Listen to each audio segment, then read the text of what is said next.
जय श्री राधे कृष्ण। प्रिय मित्रों, इस दिव्य यात्रा में आपका स्वागत है।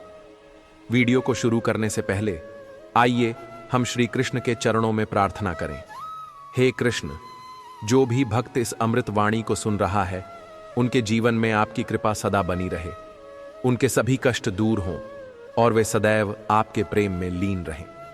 मित्रों, इस अद्भुत वाणी को सुनने से पहले अपनी भक्ति को व्यक्त करते हुए नीचे कमेंट में जय श्री राधे कृष्ण अवश्य लिखें। आपकी यह भक्ति हमारी इस आध्यात्मिक यात्रा को और भी पावन बनाएगी।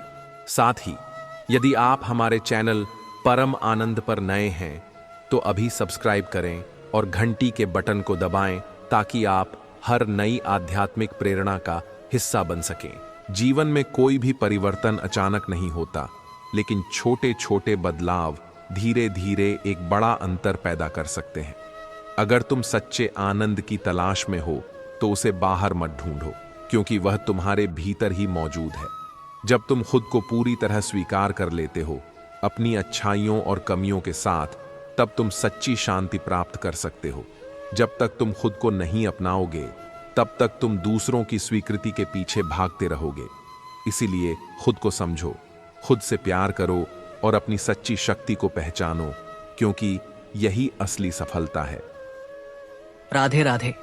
दोस्तों, आज की कहानी वाकई बहुत मजेदार और ज्ञानवर्धक होने वाली है, तो आपसे विनती है कि हमारे साथ अंत तक बने रहें ताकि आप इस कहानी का पूरा आनंद ले सकें। एक बार सेठ धनराज अपने नौकर रामू के साथ तीर्थ यात्रा पर निकला। दोनों घोड़े पर सवार होकर चल पड़े। चलते चलते दिन ढलने लगा, तब वे एक नगरी के पास पहुंचे। दोनों ने वहां ठहरने का निर्णय लिया और अपना टेंट लगा लिया। टेंट लगाने के बाद सेठ धनराज ने रामू से कहा, रामू, अब तुम नगरी में जाओ और कुछ खाने पीने का सामान ले आओ। रामू पैसे लेकर नगरी की ओर चल पड़ा। जैसे ही वो नगरी के मुख्य द्वार पर पहुंचा, उसने वहां एक चकित कर देने वाला दृश्य देखा। उसने देखा कि नगरी के मुख्य द्वार पर एक कुत्ता बंधा था और सभी आने जाने वाले उस कुत्ते के सिर पर दो दो जूते मारकर आ जा रहे थे। ये दृश्य देखकर रामू नगरी के अंदर जाने लगा तो सिपाहियों ने उसे रोका और कहने लगे, यदि तुम्हें नगरी में जाना है तो इस कुत्ते के सिर पर 2 जूते मारने होंगे, वरना नगरी में प्रवेश करने की अनुमति नहीं दी जाएगी। रामू ने भी कुत्ते के सिर पर 2 जूते मारे और नगरी में प्रवेश कर गया। ऐसे ही वापस आते हुए भी उसने 2 जूते कुत्ते को मारे और सारा सामान लेकर धनराज के पास पहुंच गया। वापस आकर रामू ने तुरंत खाना बनाया और अपने मालिक को खिलाया, फिर खुद भी भोजन कर लिया। सारा काम निपटाने के बाद वो अपने मालिक के पास पहुंचा और कहने लगा, मालिक, जब मैं नगरी के मुख्य द्वार पर पहुंचा तो मैंने देखा कि इस नगरी के लोग कितने जालिम हैं, जो अपना गुस्सा किसी बेजुबान जानवर पर निकालते हैं। मालिक, जब मैं नगरी में गया तो मैंने देखा कि मुख्य द्वार पर एक कुत्ता जंजीरों से बंधा हुआ था और सभी आने जाने वाले उसके सिर पर 2 जूते मार रहे थे। आप मुझे बताइए कि उस बकरे ने ऐसा क्या अपराध किया जिसकी उसे इतनी बड़ी सजा दी जा रही है। तब सेठ कहता है, रामू, ये नगरी राजा विराट की नगरी है और जिसे तुम एक बेजुबान जानवर समझ रहे हो, ये कोई मामूली कुत्ता नहीं है। इस कुत्ते ने राजा विराट के खिलाफ एक बहुत ही भयंकर साजिश रची थी, जिसमें ये काफी हद तक सफल भी हो गया था। लेकिन वो कहते हैं ना, पाप का घड़ा एक ना एक दिन फूटता जरूर है, और इस कुत्ते के पाप का घड़ा भी जिस दिन फूटा, उसी दिन इसे ये सजा सुनाई गई कि जो भी व्यक्ति नगर में आए या जाए, उसे पहले इस कुत्ते के सिर पर 2 जूते मारने होंगे। मैं तुम्हें इसकी पूरी कहानी सुनाता हूं, ध्यान से सुनना। राजा विराट 14 विद्या प्राप्त राजा थे, जो उस समय के राजाओं में सबसे ज्यादा बुद्धिमान थे। 14 विद्याओं ने राजा विराट की एक अलग ही छवि बना दी थी। एक दिन एक महान ऋषि राजा विराट के महल में आए तो राजा ने उन्हें प्रणाम किया और कहने लगे, ऋषिवर, मैं 15वीं विद्या सीखना चाहता हूं, आप मेरा मार्गदर्शन करें। ऋषि बोले, देखो राजन, ये विद्या सीखना इतना भी आसान नहीं है। ये बेहद कठिन परिस्थितियों से भरा रहता है और इसे सीखने की कोई समय सीमा नहीं है। न जाने इसे सीखने में कितना समय लग जाए। तब तक राज्य का कामकाज कैसे चलेगा? अच्छा यही होगा कि आप 15वीं विद्या सीखने का विचार अपने मन से निकाल दें। राजा विराट कहने लगे, नहीं नहीं ऋषिवर, चाहे 15वीं विद्या सीखना कितना भी कठिन कार्य क्यों न हो क्नॉइस, चाहे इसे सीखने में कितना भी समय क्यों न लगे, मैं अवश्य वक्त निकाल लूंगा। कृपया आप मुझे रास्ता दिखाइए। ऋषिवर कहते हैं, ठीक है, यहां से बहुत दूर हिमालय पर्वत के पास एक बहुत ही घना और भयंकर जंगल है। उस जंगल के बीच में कश्यप गुरु की कुटिया है क्नॉइस। उस कुटिया को आपको ढूंढना होगा। इस बात का ध्यान रखना, जंगल में घोड़ा नहीं जा सकता। आपको घोड़ा जंगल के बाहर ही छोड़ना होगा और आगे का रास्ता पैदल तय करना होगा। वहां कश्यप गुरु तपस्या करते हुए मिलेंगे। आप उनके चरणों में जाकर गिर जाना, क्नॉइस, और 15वीं विद्या सिखाने का अनुरोध करना। और हाँ, एक बात का ध्यान रखना, बाबा अपने स्वभाव से काफी कठोर है। अगर बाबा तपस्या में लीन हो तो उनकी तपस्या भंग मत करना, नहीं तो वे आपको श्राप भी दे सकते हैं। इसीलिए वहां बैठकर बाबा की तपस्या पूरी होने का इंतजार करना। अगर बाबा को दया आ गई तो वे आपको 15वीं विद्या जरूर सिखाएंगे। इतनी बात कहकर ऋषिवर वहां से चले गए। फिर राजा ने मंत्रियों की एक बैठक बुलाई और उन्हें आगे की योजना समझाते हुए कहने लगे, देखो, मैं एक जरूरी कार्य से राज्य से दूर जा रहा हूं। मेरे जाने के बाद आप सभी मिलजुल कर राज्य कार्य को देखेंगे और प्रजा को कोई कष्ट ना हो, इसका विशेष ध्यान रखेंगे, क्योंकि मुझे वापस आने में मालूम नहीं कितना समय लग जाए। इसलिए आप सब अपना अपना काम ईमानदारी से करते रहना। सभी मंत्रियों को समझाकर राजा महल की ओर चल पड़े। राजा विराट की 2 रानियों थी। एक का नाम था सत्यवती और दूसरी का नाम था भानुमति। नाम के अनुसार ही दोनों का आचरण था। सत्यवती एक पतिव्रता रानी थी। वो महाराज के दर्शन करे बगैर खाना तो क्या, पानी तक नहीं पीती थी। दूसरी और रानी भानुमति थी, जिसका इन बातों से दूर दूर तक कोई लेना देना नहीं था। कहने का मतलब है कि रानी भानुमति का चरित्र ठीक नहीं था। राजा विराट रानी सत्यवती के कक्ष में गए और बोले, रानी, मैं किसी जरूरी कार्य से कुछ समय के लिए नगरी छोड़कर जा रहा हूं। मालूम नहीं मुझे आने में कितना समय लग जाए, इसलिए मैं आपको सलाह देता हूं कि मेरे वापस आने तक आप सावधानी से रहना। इतनी बात सुनकर रानी सत्यवती की आंखें छलक उठी और कहने लगी, महाराज क्नॉइस, मैं तो आपके दर्शन किए बगैर पानी तक नहीं पीती, भला इतना लंबा समय मैं आपके बिना कैसे बिता पाऊंगी, जिसमें आपके आने की कोई समय सीमा भी निश्चित नहीं है। आप मुझे भी अपने साथ लेकर चलिए ना। राजा कहने लगे, नहीं रानी, मैं आपको साथ लेकर नहीं जा सकता, क्योंकि मैं जिस कार्य से जा रहा हूं वहां पर स्त्रियों का जाना वर्जित है, तो कृपया आप मेरे काम में बाधा न डालें। सत्यवती बोली, महाराज, आप तो जानते ही हैं कि मैं आपके दर्शन किए बिना भोजन तो क्या पानी तक नहीं पीती, चाहे मेरे प्राण ही क्यों न निकल जाए। राजा कहने लगे, ठीक है, इस समस्या का समाधान मेरे पास है। मैं अपनी एक तस्वीर इस दीवार पर बना देता हूं, आप इसको भोग लगाकर भोजन कर लेना। ये कहकर राजा ने अपनी हूबहू तस्वीर दीवार पर बना दी। सुबह हुई और राजा चलने की तैयारी करने लगे। जाने से पहले राजा ने सत्यवती को अपने पास बुलाया और उसे समझाते हुए कहने लगे, देखो रानी, मैं जिस कार्य के लिए आपसे दूर जा रहा हूं वो काफी उलझन भरा रास्ता है। न जाने मेरे साथ क्या घटना घट जाए और मुझे आपसे मिलने के लिए भी अपना परिचय देना पड़े। इसलिए मैं आपको अपनी मूंछ का बाल दे रहा हूं, इसको संभाल कर रखना, क्योंकि मैं जब भी वापस आऊंगा तो आपसे सबसे पहले अपनी मूंछ का बाल मांगूंगा। आप समझ जाना कि मैं ही राजा विराट हूं और ये बात गुप्त रखना, किसी को नहीं बताना। रानी ने मूंछ का बाल लिया और उसे एक डिबिया में रखकर एक गुप्त स्थान पर संभाल कर रख दिया। केवल एक मूंछ का बाल रानी के मन में कई सवाल खड़े कर गया। आखिर ऐसा क्या होने वाला था जिसकी वजह से राजा ने ये कदम उठाया? क्यों? उन्होंने अपनी यात्रा को इतनी कठिन चुनौती और उलझन भरे रास्ते से जोड़ा। यात्रा शुरू करने से पहले राजा विराट ने अपने पुराने साथी देव को बुलाया और सैनिकों ने तुरंत देव को राजा के संदेश के बारे में बताया। जैसे ही देव को पता चला कि उसे राजा विराट ने याद किया है, वो तुरंत राजा के पास दौड़ा चला आया। राजा ने उसे अपनी आगे की योजना बताई और कहा, हमें कुछ समय के लिए राज्य से बाहर जाना होगा, इसलिए आपको भी हमारे साथ चलना होगा। देव ने कहा, ठीक है महाराज, जैसा आपका आदेश। फिर राजा ने 2 घोड़े मंगवाए और जरूरी सामान लेकर हिमालय पर्वत की ओर अपनी यात्रा शुरू की।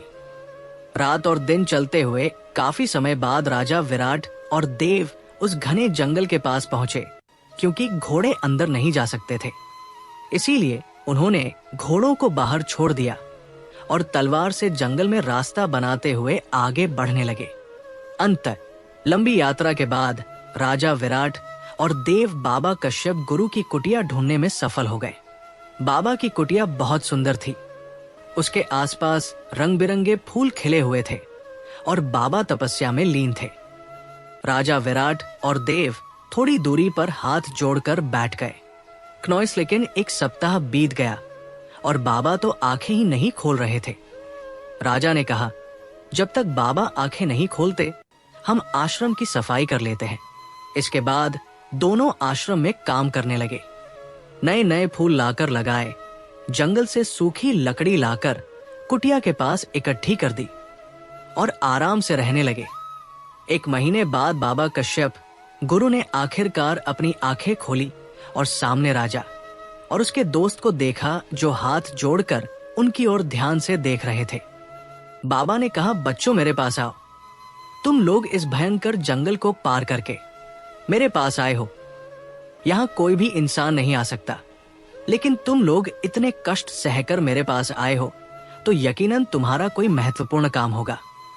ये सुनकर राजा विराट और देव बाबा के पास आ गए।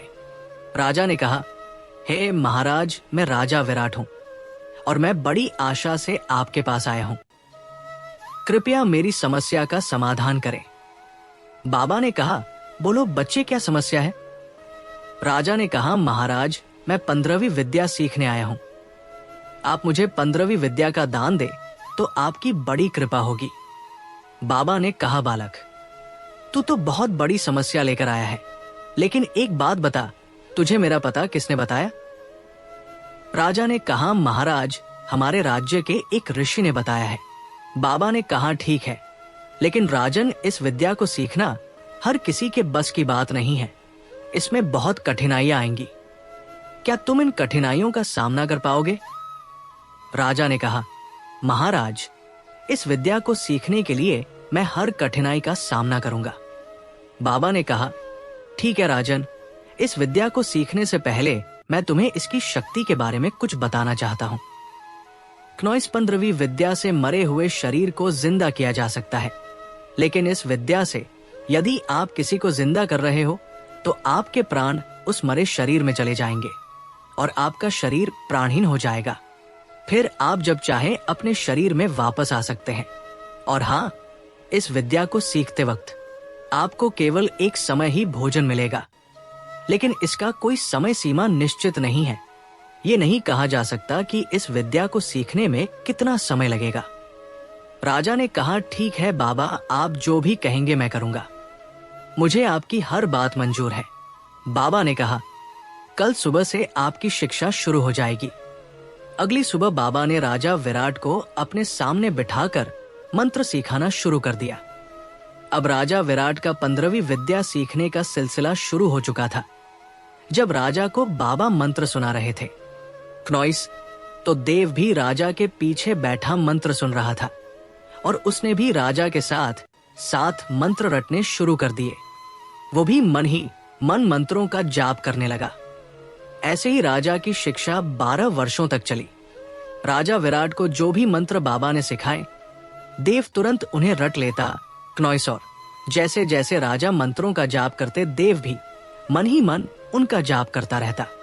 12 वर्षों में राजा विराट 15वीं विद्या सीख गए और साथ साथ देव भी उसे सीख गया।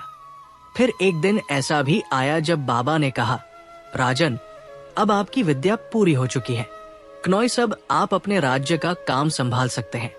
और हाँ, एक बात का हमेशा ध्यान रखना, कभी भी इस विद्या का गलत इस्तेमाल मत करना। राजा ने हामी भरते हुए सिर हिलाया। अगली सुबह राजा ने गुरु कश्यप को प्रणाम किया और उनके चरणों का स्पर्श करते हुए जाने की आज्ञा मांगी। बाबा ने आशीर्वाद देकर जाने की अनुमति दी। फिर राजा विराट देव को साथ लेकर अपनी नगरी की ओर चल पड़े। क्योंकि घोड़े नहीं थे, इसलिए वे पैदल ही बातें करते हुए आगे बढ़ रहे थे। अब राजा के मित्र देव के दिल में कपट जाग उठा और उसने मन ही मन एक भयंकर साजिश रच डाली। राजा को अपनी ओर आकर्षित करने के लिए देव गुमसुम होकर बैठ गया। राजा ने देखा और पूछा, देव, क्या बात है? तुम बड़े गुमसुम नजर आ रहे हो। देव ने कहा, महाराज, मेरे दिल में एक बात है, अगर आप बुरा न माने तो बताओ। राजा विराट ने कहा, जो भी बात है खुलकर कहो। देव बोला, महाराज, मैं ये कह रहा था कि आपने 12 वर्षों के इतने कठिन परिश्रम के बाद ये 15वीं विद्या हासिल की है, तो अगर आप अपनी सीखी हुई विद्या को एक बार आजमा लेते तो अच्छा रहेगा, क्योंकि नगरी में जाकर कहीं आप हंसी के पात्र न बन जाएं। राजा ने कहा, बात तो तुम्हारी ठीक है, आजमाने में क्या दिक्कत है, चलो आजमा कर देखते हैं। देव ने कहा, महाराज, आप थोड़ी देर यहां बैठिए, मैं अभी आता हूं। देव थोड़ी दूर गया और एक मरा हुआ तोता उठाकर राजा के सामने ले आया और कहने लगा, महाराज, इस मरे हुए तोते में आपके प्राण डालिए। राजा ने कहा, ठीक है, मैं मंत्र का जाप करता हूं। राजा मंत्र पढ़ने लगे और अपने प्राण उस तोते में डाल दिए। तोता जिंदा हो गया और राजा विराट का शरीर अचेत होकर गिर पड़ा। इधर देव अपने प्लान में कामयाब हो गया था। उसने मौके का फायदा उठाया और तुरंत मंत्र पढ़कर अपने प्राण राजा विराट के शरीर में डाल दिए। अब देव का शरीर भी अचेत होकर गिर पड़ा। राजा विराट तोता बन गए और देव राजा विराट के रूप में आ गए। राजा विराट ये देखकर आश्चर्यचकित हो गए कि देव ने ये विद्या कैसे सीखी, और उन्होंने कहा, अरे देव, ये तूने क्या कर दिया? तू मेरे शरीर में क्यों आ गया? देव ने उत्तर दिया, महाराज, मैं भी अपनी विद्या आजमा रहा था, जो मैंने चुपके से आपके पीछे बैठकर सीखी है। राजा विराट गुस्से में बोले, देव, तुमने अपनी मर्यादा के खिलाफ जाने की कोशिश कैसे की? इस अपराध का दंड तुम्हें दरबार में मिलेगा। अब तुम एक काम करो, अपने शरीर में वापस जाओ और मेरा शरीर खाली कर, ताकि मैं अपने शरीर में वापस लौट सकूं। देव ने हंसी उड़ाते हुए कहा, क्या मैं आपको मूर्ख नजर आता हूं जो अपने शरीर में वापस आऊंगा? बड़ी मुश्किल से राजा बनने का मौका मिला है और इस मौके को मैं छोड़ नहीं सकता। आप तो एक तोते हो, भला आप मेरा क्या बिगाड़ सकते हो? मैं ये शरीर किसी भी हालत में नहीं छोड़ूंगा। अब मैं वही सारे सुख प्राप्त करूंगा जो एक राजा प्राप्त करता है। इसके बाद क्नोइस, देव ने अपने रास्ते का आखिरी कांटा हटाने के लिए उस तोते को पत्थर से मारने के लिए दौड़ते हुए कहा, जिसमें राजा विराट के प्राण बसे थे। तोता बेचारा जान बचाकर भागा और दूर एक ऊंचे पेड़ की टहनी पर बैठकर देव को देखता रहा। वो उदास मन से सोचने लगा, जिस साथी पर मैंने इतना भरोसा किया, उसी ने मेरे साथ इतनी बड़ी गद्दारी की, अब मैं क्या कर सकता हूं? और तोता बैठा बैठा रोने लगा। उधर देव, जो राजा विराट के शरीर में था, उसने लकड़ियां इकट्ठा की और अपने शरीर को जलाकर राजा विराट की नगरी की तरफ चल पड़ा। देव दिन रात पैदल चलते हुए राजा विराट की नगरी के द्वार तक पहुंचा। वहां मौजूद पहरेदार ने जैसे ही राजा को देखा, उन्होंने तुरंत इसकी सूचना दरबार में पहुंचाई। ये संदेश सुनकर दरबार के सभी मंत्रीगण और अन्य सदस्य प्रसन्न होकर फूलमाला और अन्य आदर सम्मान की सामग्री लेकर राजा का भव्य स्वागत करने के लिए द्वार पर पहुंच गए। किसी भी व्यक्ति को यह समझ में नहीं आया कि ये असल में राजा है या कोई और। राजा का स्वागत बड़े धूमधाम से किया गया और उनके आने की खुशी में महल को दुल्हन की तरह सजा दिया गया। पूरे राज्य में सूचना दी गई कि महाराज अपना जरूरी काम निपटाकर 12 वर्ष बाद अपनी नगरी में वापस लौटे हैं। देव जो महल में मौजूद सभी मंत्रियों और अन्य सदस्यों को पहले से जानता था, उन्हें देखकर बिना किसी उलझन के उनके साथ विचार विमर्श करने में सक्षम था। सभी लोग इतने लंबे समय के बाद अपने राजा से विचार विमर्श कर खुशी से भर गए। दरबार में सभी जनों से अच्छी तरह मिलजुल कर राजा विराट, जो असल में देव था, रानी के महल की ओर बढ़ा। महल के द्वार पर पहुंचते ही वहां की नौकरानी उसके स्वागत के लिए आरती की, थाली क्नोइस और फूल लेकर खड़ी थी। लेकिन राजा बने देव ने रानी को वहां न देखकर कहा, रुक जाओ दासी, हम तब तक अंदर नहीं आएंगे जब तक हमारी रानी सत्यवती हमारा स्वागत करने नहीं आ जाती। राजा का आदेश सुनकर तुरंत रानी सत्यवती को बुलाया गया। रानी सत्यवती अपने हाथों में आरती की थाली लेकर वहां चली आई, किंतु रानी सत्यवती वहां आकर चुपचाप एक तरफ खड़ी हो गई। तब राजा विराट बने देव ने कहा, क्या बात है रानी, क्या आप हमें देखकर खुश नहीं हैं? हम कितने वर्षों बाद आपके पास वापस लौटे हैं, नजदीक आइए, हमारी आरती कीजिए और खुशी खुशी हमें अपने कक्ष में लेकर चलिए। रानी सत्यवती बोली, महाराज, मैं आपकी आरती भी करूंगी और खुशी खुशी आपको अपने कक्ष में भी लेकर चलूंगी, लेकिन आप पहले हमें ये बताइए, जब आप जरूरी कार्य से जा रहे थे तब हमें क्या कहकर गए थे?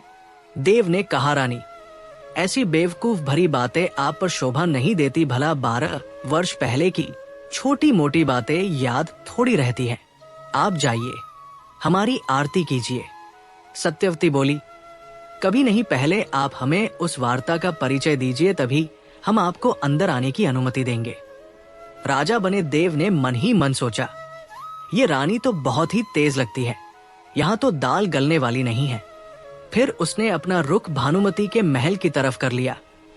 जब देवरानी भानुमति के महल के द्वार पर पहुंचा तो देखा कि भानुमति पहले से ही राजा के स्वागत के लिए आरती का थाल लेकर खड़ी थी। वो राजा को इतने लंबे समय बाद देखकर काफी खुश थी। उसने खुशी खुशी देव की आरती की और अपने कक्ष में ले गई। रानी भानुमति के महल में देव ने खूब सुख सुविधाओं का आनंद लिया। धीरे धीरे आंधी रात हो गई। भानुमति को तो नींद आ गई, लेकिन देव को कहां नींद आने वाली थी। अब उसके जहन में एक डर बैठा जा रहा था, एक चिंता उसे सताए जा रही थी। वो चिंता थी उस तोते की, क्योंकि उस तोते में खुद राजा विराट के प्राण बसे थे, जो मनुष्य की भांति बोल सकते थे। अब उसका यही डर था कि कहीं वो तोता उड़ता हुआ नगरी तक ना पहुंच जाए और उसके सारे भेद न खुल जाए। इस समस्या से निदान पाने के लिए देव एक योजना बनाने लगा। दूसरी और राजा विराट, जो एक तोता बनकर ब्याबान जंगल में भटक रहे थे, पानी की तलाश करने लगे। अंततः वे एक बाबरी पर पहुंचे, जहां पहले से ही 49 तोते रहते थे। उन 49 तोतों ने देखा कि आज बाबरी पर एक नया तोता आया है और वो कुछ ज्यादा ही प्यासा है। बेचारा पानी पीते जा रहा था। उस नए तोते को देखकर सारे तोते खुश हो गए और आपस में बातें करने लगे। चलो इससे दोस्ती करते हैं, अगर ये हमारा दोस्त बन गया तो हम पूरे 50 तोते हो जाएंगे। फिर सारे तोते राजा विराट बने तोते के पास आ गए और अपनी तोतिया भाषा में उनसे बातें करने लगे। राजा 15वीं विद्या प्राप्त थे और वो तोतों की भाषा भी जानते थे। राजा ने उन्हें तोतिया भाषा में बताया, देखो दोस्तों, मैं अकेला हूं और मेरा कोई परिवार नहीं है। मैं दुनिया भ्रमण के लिए निकला हूं। अब जब आप सब मुझसे दोस्ती करना चाहते हो तो मैं तैयार हूं। मैं आप सबके साथ ही रहूंगा। सारे तोते बहुत खुश हुए और हंसी खुशी सब एक साथ रहने लगे। अब प्रतिदिन राजा विराट उन्हें अच्छी अच्छी बातें बताते और इस कारण भी तोते सोचने लगे कि ये तोता बहुत ही समझदार है। इसके आने के बाद हमें पानी की तलाश में भी नहीं भटकना पड़ता। ये हमें उसी जगह लेकर जाता है जहां पानी तैयार मिलता है। इस कारण सभी तोते राजा विराट की इज्जत करने लगे।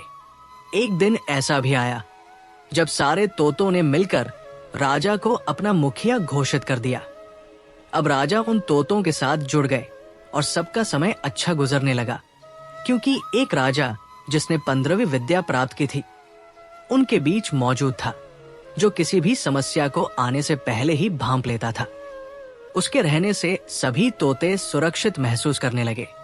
उधर राजा विराट बने देव ने अपने राज्य में घोषणा करवा दी कि राजा का आदेश है, जो भी नर नारी बूढ़ा जवान तोते मारकर राजा के पास लाएगा, उसे एक तोते के बदले एक सोने का सिक्का दिया जाएगा। जो 2 लाएगा उसे 2, जो 10 लाएगा उसे 10, और जो 50 लाएगा उसे 50 सोने के सिक्के दिए जाएंगे। राजा का ये आदेश सुनकर सभी दरबारी अचंभित रह गए। ये क्या हो गया? राजा अचानक तोते मरवाने का आदेश दे रहे हैं। किंतु सभी केवल सोच सकते थे, कुछ पूछ नहीं सकते थे, क्योंकि ये राजा का आदेश था। जैसे ही ये आदेश जनता के बीच पहुंचा तो सभी निठल्ले लोग तोते पकड़ने निकल पड़े। शाम तक कोई एक तोता लेकर दरबार में आ रहा था, कोई 2, कोई 10। जो जितनी संख्या में तोता लाता उसे उतने ही सोने के सिक्के दिए जाते। अब यह समाचार धीरे धीरे आसपास के नगरों में भी फैल गया कि फला राजा एक तोते मारने के बदले एक सोने का सिक्का दे रहा है। बेचारे तोते समझ नहीं पा रहे थे कि हमारा कसूर क्या है, हमें क्यों मरवाया जा रहा है। अब यह समाचार धीरे धीरे राजा विराट के पास भी पहुंच गया कि देव ने तोते मरवाने का आदेश दिया है। वो चौकन्ना हो गया और सभी 49 तोतों को बुलाकर बोला, होशियार हो जाओ, मुसीबत हम पर आने वाली है। सभी तोते कहते हैं, मुखिया जी हमें तो आप जैसा सुझाव देंगे, हम उसी का पालन करेंगे। राजा विराट पर अब उन 49 तोतों के सुरक्षा का भार था। एक दिन की बात है, सभी तोते दोपहर के समय पेड़ पर बैठे थे। तभी उनमें से एक तोते ने देखा कि एक शिकारी अपने कंधों पर धनुष बाण लिए उनकी तरफ चला रहा है। उसने तुरंत अपने मुखिया को इस बारे में सूचना दी। नॉइस शिकारी को इस तरह आते देख राजा ने तुरंत एक योजना बनाई और सभी तोतों को समझाया, देखो उड़ने की गलती बिल्कुल भी मत करना, क्योंकि उसके हाथ में धनुष बाण है। अगर हमने उड़ने की कोशिश की तो हम में से 2-3 तोते तो जरूर मारे जाएंगे। इसीलिए जैसा मैं कहता हूं वैसा ही करना। फिर राजा विराट उन्हें अपनी योजना समझाते हुए कहने लगा, देखो पहले ये शिकारी पेड़ के पास आएगा और एक ही पेड़ पर इतने सारे तोते देखकर खुश हो जाएगा। फिर वो सारे तोते पकड़ने की सोचेगा। आप सबको एक नाटक करना होगा। आप सब अपनी गर्दन इस कदर लटका दो जिससे ऐसा प्रतीत हो जैसे हम सब मरे हुए हैं। फिर शिकारी ऊपर पेड़ पर चढ़ेगा और हमें एक एक करके नीचे गिराएगा। तब आप एक बात का विशेष ध्यान रखना कि जैसे ही शिकारी एक तोते को नीचे पटके वैसे आवाज आएगी बट, फिर दूसरे को पटके तो आवाज आएगी पट, फिर तीसरे को पटके तो आवाज आएगी पट। आप सभी पट की आवाज को गिनते रहना, क्योंकि धीरे धीरे वो हम सबको नीचे पटकता रहेगा। जैसे ही पट की 50वीं आवाज पूरी हो जाए तब सारे तोते एकदम से उड़ जाना। इससे फायदा ये होगा कि उस वक्त शिकारी पेड़ पर होगा और हम सब भागने में कामयाब हो जाएंगे, और इस वक्त उसके पास धनुष बाण भी नहीं होंगे। सभी तोतों ने कहा, ठीक है मुखिया जी। फिर सभी तोतों ने पेड़ की टहनियों पर इस तरह अपनी गर्दन लटका दी जैसे वे सभी मरे हुए हैं। अब शिकारी पेड़ के पास पहुंचता है और एक ही पेड़ पर इतने सारे तोते देखकर खुश हो जाता है, क्योंकि इतने सारे तोते उसे बड़ा धनवान बना सकते हैं। वो मन ही मन भगवान को धन्यवाद करने लगा। शिकारी ने अपने धनुष बाण जमीन पर रखे और पेड़ पर चढ़ गया। वो एक एक करके सभी तोतों को नीचे पटकने लगा। जैसे ही एक एक तोता नीचे गिरता पट की आवाज होती, सभी तोते उस आवाज की गिनती करने लगे। आवाज की गिनती 49 तक पहुंच गई थी और अंत में बचे थे राजा विराट, जिनको शिकारी नीचे फेंकने ही वाला था कि उससे पहले शिकारी की चप्पल नीचे गिर गई। अब 50 की गिनती पूरी हो चुकी थी। अंतिम आवाज सुनते ही सभी नीचे पड़े तोते फिर से उड़ गए, लेकिन शिकारी के हाथ में सिर्फ राजा विराट रह गए। शिकारी ने ऐसे धोखे को देखकर आग बबूला हो गया। उसने तोते से कहा, मेरे साथ तुमने बड़ा धोखा किया है, लेकिन मैं तुझे अपने हाथ से जाने नहीं दूंगा। कम से कम मुझे एक सोने का सिक्का तो मिलेगा। शिकारी पेड़ से नीचे उतरकर राजा विराट बने हुए तोते को अपने हाथों में पकड़कर नगरी की तरफ चल पड़ा। चलते चलते रास्ते में तोते ने कहा, भाई शिकारी तोते को मनुष्य की भाषा बोलते हुए देखकर शिकारी हैरान होकर बोला, वाह यार, तू तो हमारी जैसी भाषा बोल रहा है। तोता बोला, भाई तुम मुझे कहाँ ले जाओगे? शिकारी बोला, तुझे राजा के पास लेकर जाऊंगा, जहां मुझे एक तोते के बदले एक सोने का सिक्का मिलेगा। तोता बोला, भाई तुम मुझे राजा के पास लेकर मत जाओ, इसकी जगह तुम मुझे किसी सेठ के पास लेकर चलो, मैं उस सेठ से तुम्हें 50 सोने के सिक्के दिलवाऊंगा। शिकारी बोला, 50 सोने के सिक्के? तोता बोला, हाँ भाई, मैं तुम्हें 50 सोने के सिक्के दिलवाऊंगा। शिकारी बोला, तो ठीक है, मैं तुझे एक सबसे अच्छे सेठ के पास लेकर चलता हूं। शिकारी उसे लेकर एक सेठ के पास पहुंच गया। वहां जाकर शिकारी बोला, सेठ जी, ये तोता मैंने जंगल से पकड़ा है, जिसे मैं आपको बेचना चाहता हूं। सेठ बोला, मैं इस तोते का क्या करूंगा? इसे ले जाकर राजा को दे दो, तुझे एक सोने का सिक्का मिल जाएगा। शिकारी बोला, सेठ जी, ये तोता आपसे बात करना चाहता है। ये सुनकर सेठ चकित होकर बोला, क्या ये तोता बोलता है? शिकारी बोला, जी हाँ सेठ जी, ये तोता बोलता है। फिर सेठ तोते से विचार विमर्श करने लगा। तोते ने कहा, सेठ जी, आप मुझे 50 सिक्कों में इस शिकारी से खरीद लीजिए। मैं इन 50 सिक्कों के बदले आपको 1 लाख सिक्कों की आमदनी करवा दूंगा। अगर आप मुझे नहीं खरीदेंगे तो ये शिकारी मुझे राजा को सौंप देगा और वहां मुझे समाप्त कर दिया जाएगा। सेठ अचंभित था, क्योंकि एक तोता उसके सामने बैठकर इतनी समझदारी भरी बातें कर रहा था। सेठ ने तुरंत 50 सिक्के निकाले और शिकारी को दे दिए। अब तोते ने शिकारी से कहा, शिकारी, अपने ईमान पर रहना, किसी को बताना मत कि मैंने किसी सेठ को तोता बेचा है। शिकारी ने हामी भरी और खुशी खुशी अपने घर चला गया। अब सारा मामला शांत होने के बाद सेठ ने तोते से कहा, भाई तू लाखों की कमाई भला कैसे करवा सकता है? तोते ने कहा, देखो सेठ जी, मैं जैसा कहता हूं वैसा आप करते जाओ, आपके पास धन की वर्षा होने लग जाएगी। सेठ ने कहा, ठीक है, बता अब मैं क्या करूं? तोते ने कुछ सोचते हुए कहा, देखो सेठ जी, कल तुम चने खरीद लो, जीतने भी खरीद सकते हो, खरीद लो, क्योंकि 1 सप्ताह बाद चने का भाव दुगना हो जाएगा। सेठ ने ऐसा ही किया और पूरे शहर का चना खरीद लिया। दूसरा सप्ताह आया और वास्तव में चने का भाव दुगना हो चुका था। उसने वही चने दुगने भाव में बेच दिए और अब सेठ को दुगना मुनाफा हुआ। इस मुनाफे से सेठ बड़ा खुश था, क्योंकि वास्तव में ये तोता तो बड़ा ही होशियार और समझदार था। सेठ ने तोते को बड़े ही प्यार से रखने लगा और उसे हर रोज अच्छा अच्छा खाना खिलाता। सेठ रोज तोते से सलाह मशविरा करता और जो बात तोता कहता सेठ वही करता।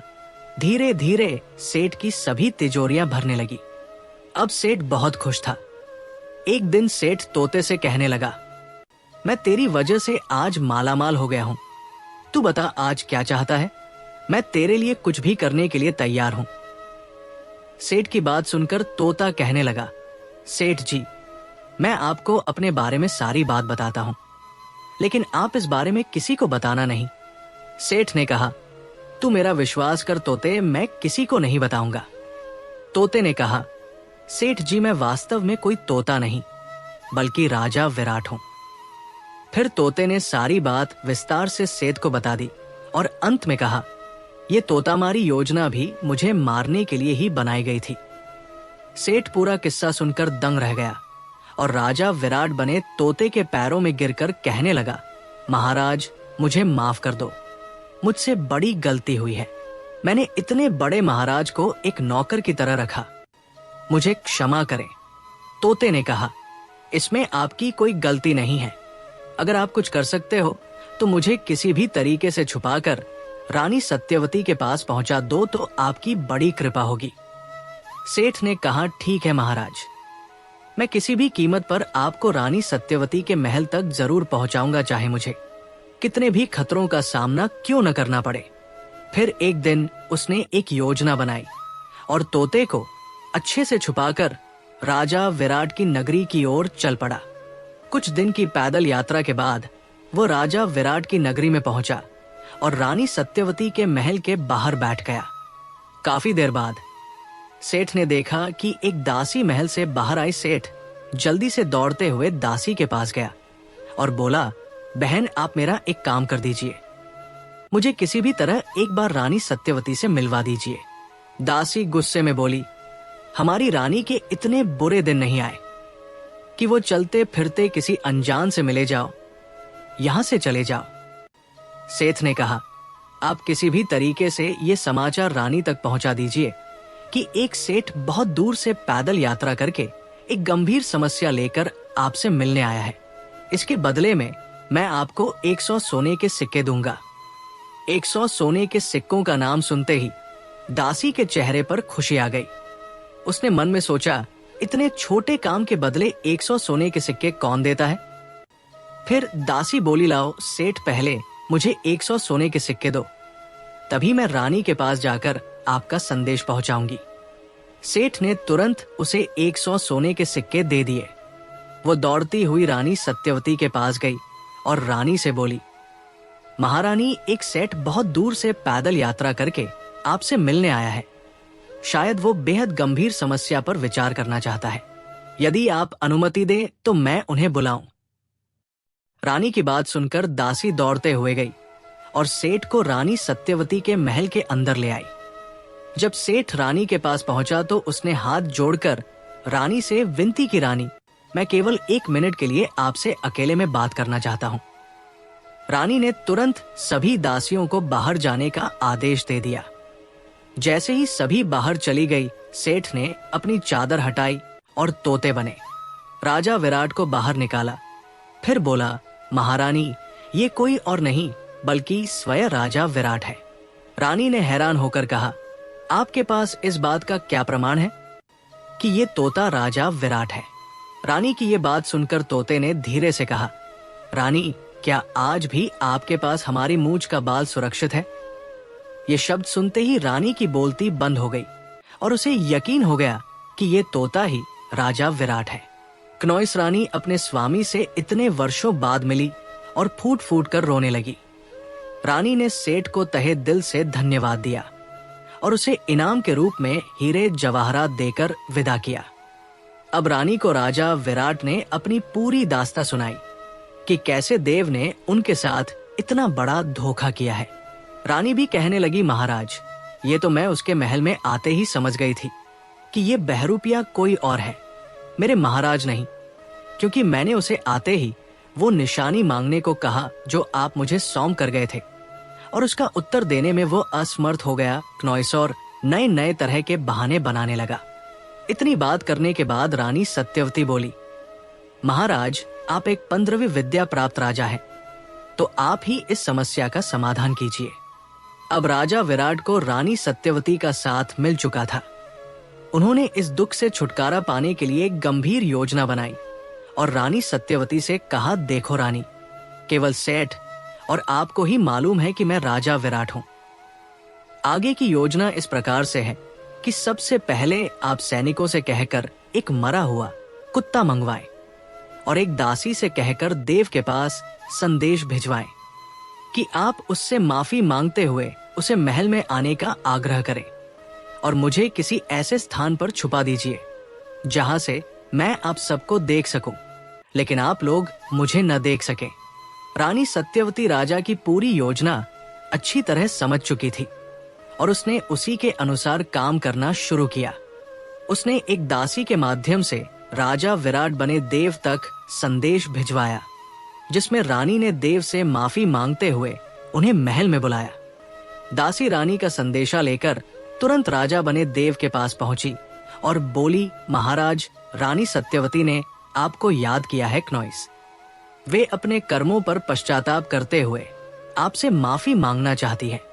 रानी ने आपके साथ सभी मंत्रियों को भी आमंत्रित किया है ताकि वे सबके सामने आपसे माफी मांग सके। अब आप चलिए, रानी आपकी आरती करती हुई महल में आपका भव्य स्वागत करना चाहती है। देव बोला, आखिरकार। रानी सत्यवती को अक्ल आ ही गई। ठीक है, जाकर रानी से कह दो कि हम शीघ्र ही समस्त मंत्रियों के साथ महल में पधार रहे हैं। अब रानी सत्यवती ने तोते बने राजा विराट को एक कक्ष के रोशनदान में छुपा दिया ताकि तोता वहां से सारा दृश्य देख सके। अब रानी राजा देव और मंत्रियों के आने की प्रतीक्षा करने लगी।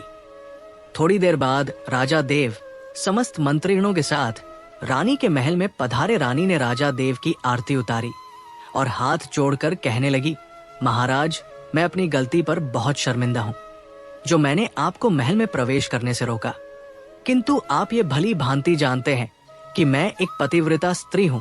इस कारण मुझे हर कदम फूंक फूंक कर रखना पड़ता है।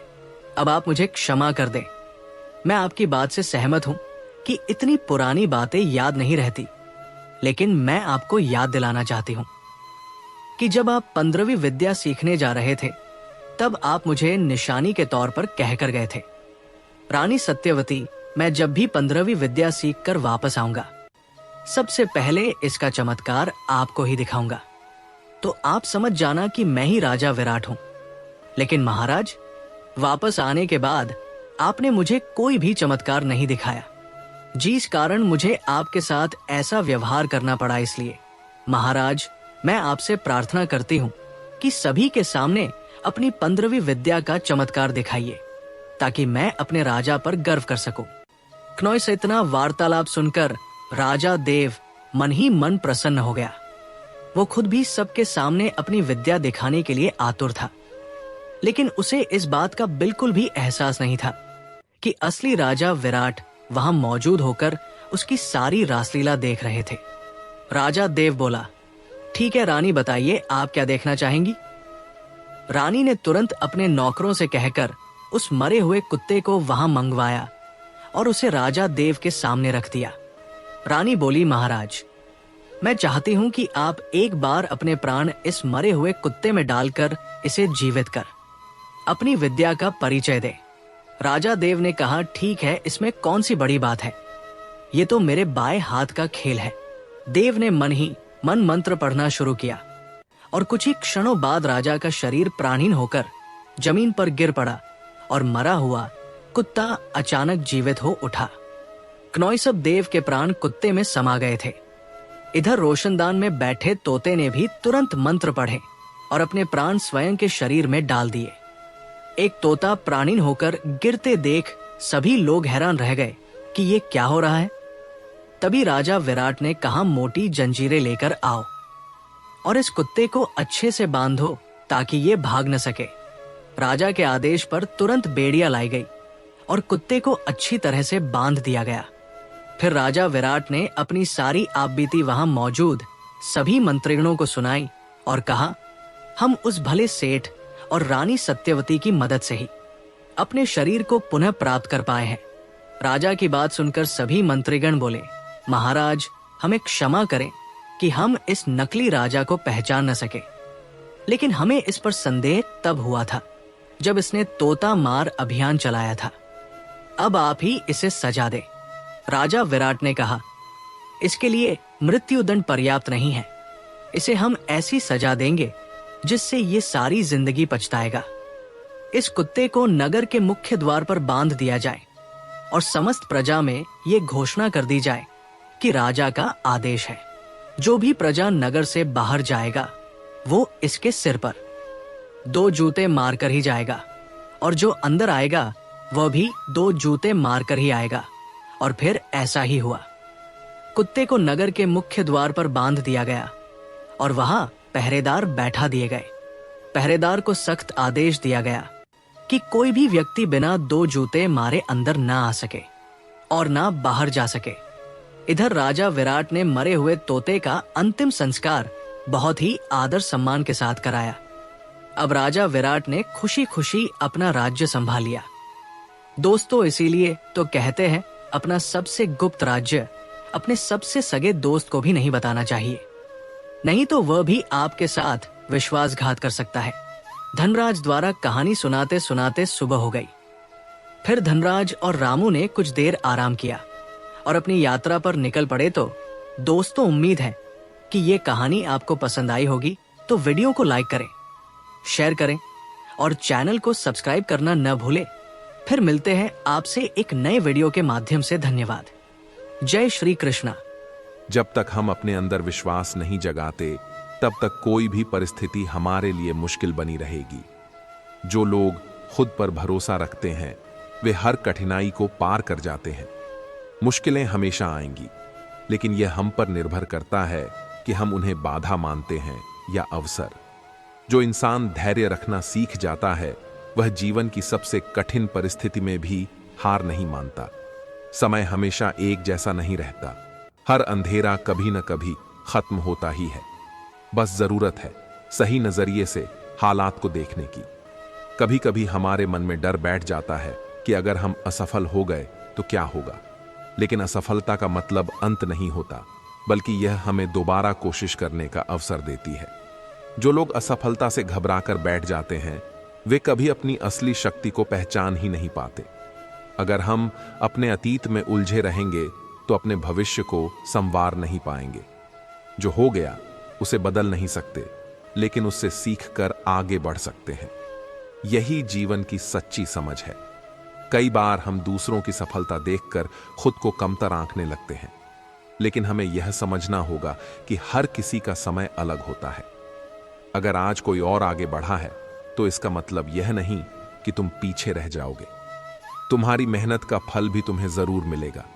जो इंसान मुश्किलों में भी सकारात्मक सोच बनाए रखता है, वह कभी निराश नहीं होता। जब हालात विपरीत होते हैं, तब सबसे ज्यादा जरूरी होता है अपनी सोच को मजबूत बनाए रखना। हर परेशानी हमें कुछ न कुछ सिखाने के लिए आती है, बस हमें उसे समझने की जरूरत होती है।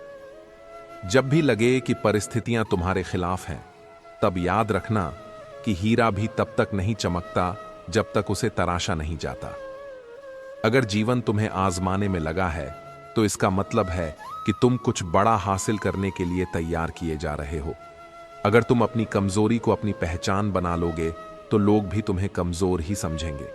लेकिन अगर तुम अपनी कमियों को सुधार कर आगे बढ़ने लगोगे, तो वही लोग तुम्हें सराहेंगे। दुनिया तुम्हें वैसे ही देखती है जैसे तुम खुद को दिखाते हो।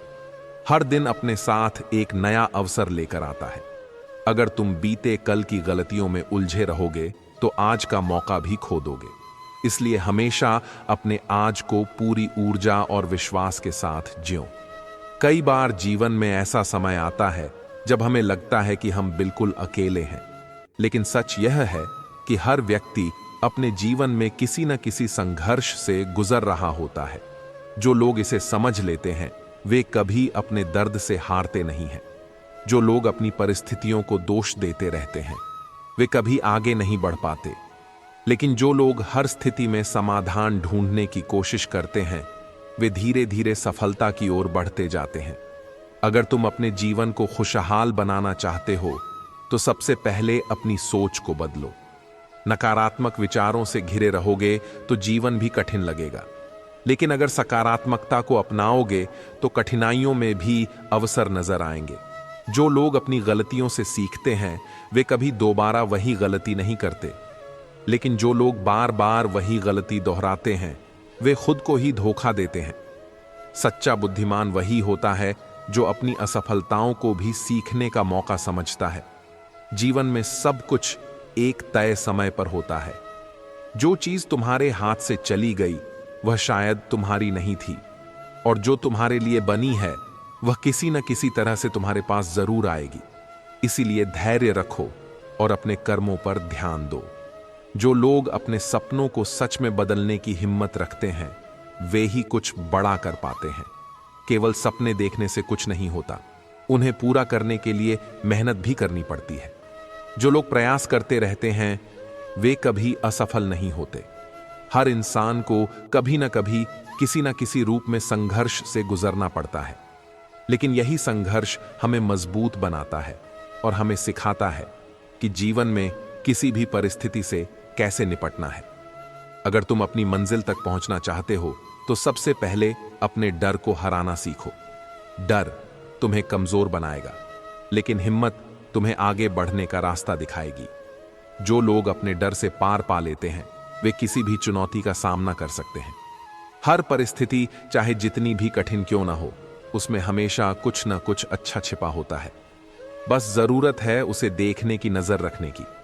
जो लोग हर स्थिति से कुछ सीखने की आदत डाल लेते हैं वे जीवन में कभी असफल नहीं होते। अगर तुम अपनी तुलना दूसरों से करते रहोगे तो हमेशा दुखी रहोगे।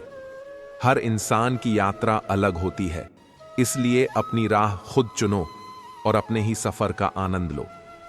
जब तुम खुद को स्वीकार करना सीख जाओगे तब तुम्हें किसी की स्वीकृति की जरूरत नहीं पड़ेगी। अगर तुम अपने मन में हार स्वीकार कर लोगे तो दुनिया की कोई ताकत तुम्हें सफल नहीं बना सकती। लेकिन अगर तुम ठान लोगे कि हार नहीं माननी तो कोई भी बाधा तुम्हें रोक नहीं सकती। असली जीत हमेशा उन लोगों, हर दर्द तुम्हें कुछ न कुछ सिखाने के लिए आता है। अगर तुम इसे समझ लोगे तो यही दर्द तुम्हारी सबसे बड़ी ताकत बन सकता है। जो लोग अपनी तकलीफों को अपनी प्रेरणा बना लेते हैं वे जीवन में असंभव को भी संभव कर देते हैं। अगर कोई तुम्हारे सपनों पर हंसता है तो उसे हंसने दो, लेकिन खुद पर शक मत करना।